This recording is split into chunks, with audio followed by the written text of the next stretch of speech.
I had a map of this corner of Wales already, and even before I came to live here I would scan it and look at all the places I would like to visit. Blaenau and Carnarvon and Llanberis, and think of all the things I could do, like climb Snowdon or gaze upon Pitt's Head, the British equivalent of Mount Rushmore. Actually, don't bother with that one. It's a lump of rock by the side of the road and it looks nothing like Pitt the Younger, as it is supposed to. My eye would always go to a spot near the centre crease, and a lake by the name of Lindolin, meaning Lake Black Lake, in English. It was quite literally in the middle of nowhere, but I was determined to get there somehow. I did not know it then, but of the 2 times I would get closest, the first time it would be shrouded by mist and rain, and the second time it would be blocked by a rocky abutment. Nearby was the 3rd highest, or 2nd if you want to go by relative prominence, peak in Wales, Carneddau. On my first full weekend in Wales I would sign up for a trek to the peak of Irwyther, Snowdon, and, enjoying it so much, I afterwards began to scan the map, looking for more mountains to climb. Llewellyn looked like a challenge. It was a long way from the nearest road, and so tempting. I already had my eye on doing something about pre-conquest Wales for my undergraduate dissertation, and thought that I could somehow get the mountain, and its little brother Dafydd, involved, seeing as they were named after 2 princes. I could use it as an excuse to climb them. However, I eventually decided that Llewellyn was too much of a challenge, and put the idea of climbing it to one side. In the months that followed, I didn't pay much heed to the rest of the Carneddau, though I passed by them on a number of occasions. There were too many other places to explore. I fell for the trap that everybody falls into, the trap of thinking everywhere else is more interesting. And so to almost the end of my 2nd year, just after Easter, or maybe just before. I've been having a tough time of things of late. I've very nearly given up several times, and the history-themed radio show I've been doing for 18 months is either already toast or about to be. I've recently made my biggest mistake, and just over a year from now, it will, along with a switch in dissertation topic, cost me an entire degree level. Pretty soon I'll be enjoying a summer that will seem to last forever. One final summer before everything falls down around my ears. As it stands, that is all to come, and, tired and worn out as I am, there is still the year to finish. I can safely say now that there is one module that, having already done the final essay, I'm not going to go back to, but the other 2, a heritage module and an archaeology module, I'll stick with, because I'm enjoying them.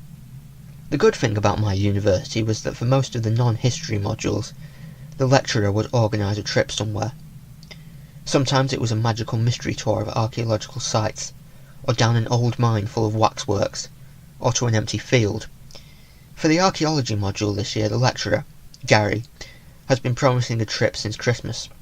Gary is a brilliant lecturer, an acknowledged expert in his field, but his organisational skills aren't exactly up to the same standard.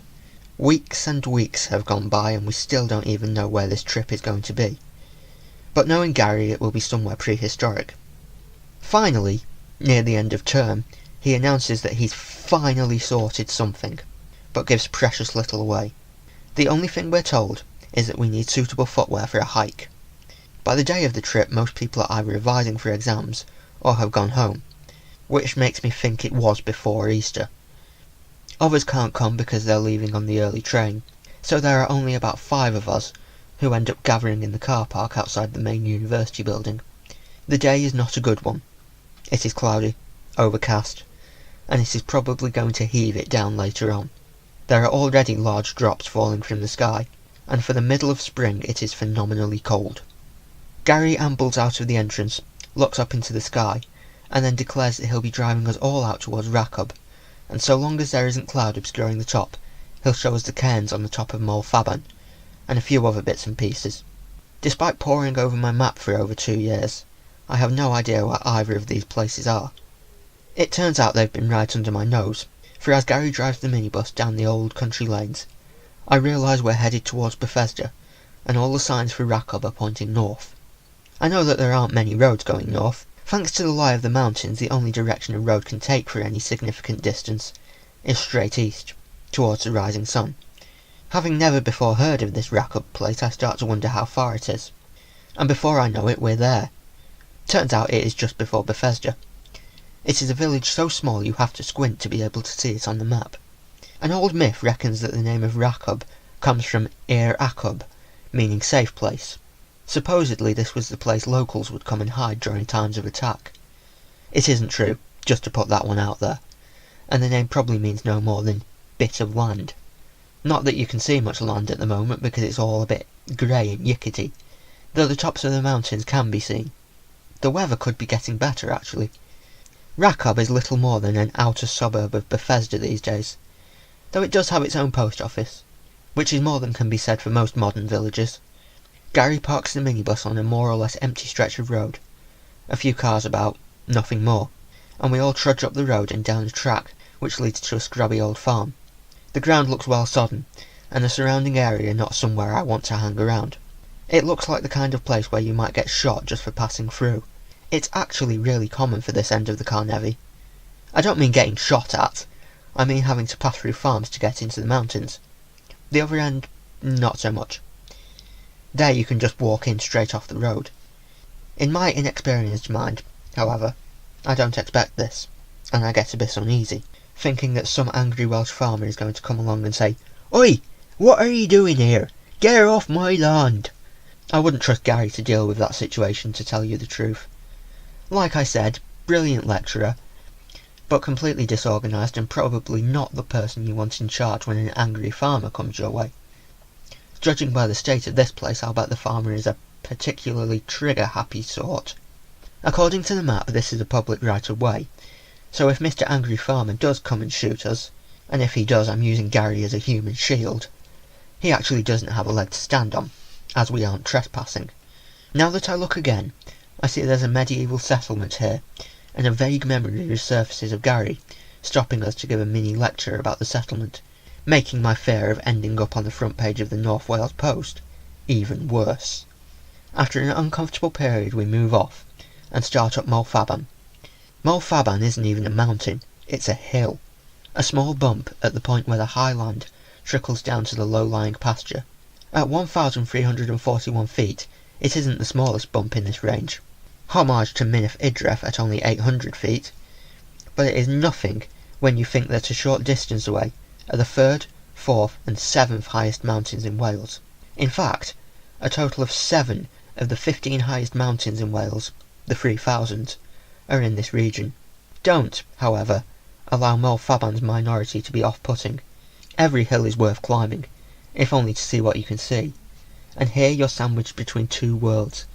The world of the Carneddau, a lonely wilderness like no other, and the world of pasture lands, and of towns and villages, and country lanes that race through them to the Menai and the sea. What's not to like? Halfway up, Gary again stops us to point out some of the sights. The weather has lifted enough for us to be able to see quite far. He points to various mountains, gives us a potted history of Bethesda, the slate quarry, and a few other things. He then points to one particular mountain. The trouble is that I can't remember which one. "People think it looks easy," he says, "so a lot of people go up there, unprepared, and get into trouble." He makes it sound like a mountain of death. I want to go up it. Every mountain is worth climbing, one with a dodgy reputation even more so. I have to get to the top. You can't tell me it's not worth dying for. Alright, it probably isn't worth dying for, but it would still be cool to climb. If only I could remember which mountain it was. I have a feeling it was Mynydff Perfed, but could be wrong. Mynydff Perfed certainly rings a bell for some reason. Climbing further up, it looks as though the hill has recently been the subject of a burning. Large sections of land have been blackened and charred, devastated. It looks dead, apocalyptic. There's a simple explanation for this, as there is for most things, and it isn't that a bunch of Bethesdan barbarians have come along and set fire to the hill for the fun of it. It's heathland conservation, burning away some of the old heather to encourage new growth and biodiversity. It's been going on for thousands of years. The prehistoric people whose remains litter this range were the ones who probably started it, initially clearing away all the woodland, which must have once covered the lower slopes, to make way for farm and pasture land. The sad part is that it was probably this clearance which eventually rendered the upland uninhabitable, apart from for a flock of wild horses and some sheep. At the top of Morfaban are 3 Bronze Age cairns, and Gary drops another mini lecture on why they're here, and the people who built them. I'm listening, but all the time I'm wondering which is the way to Dullin, and which of the many mountains in the distance is Llewellyn, the places which my eye has so often fallen upon whilst striding the map. As we set off into a valley to look at another bit of archaeology, I wonder how far in we'll go, wonder if we'll reach Dullin. From where we are there is no chance, not today anyway, and with the weather the way it is, I would, today, say that going in that deep wouldn't be safe. Reaching the lake would be against all odds. These days I'd actually think twice about going up there in that weather at all. The mountains are about to show their true colours, and it's going to rain down. You can literally feel it coming in the air. Before I know it, I'm on my knees, and scrambling up a grassy hillside, with rain blasting in my face. I start to shiver, can't control the quivering inside. I can't see a thing. Whatever view there was of the distant mountains has disappeared. My strength is almost gone. I don't like rain, and usually do everything I can to avoid going outside in it. This is like hell. At the peak, Gary points to a sheer cliff face, a mountain that looks impossible to climb. Drosgol. He mentions that there's a massive cairn at the top. I worry that he's going to make us climb up there, but no. I'll just have to wait for that one. I will see it, but not until a future expedition. I will also find that it's not as difficult to get to the top as I think it will be. Instead, Gary has another bright idea.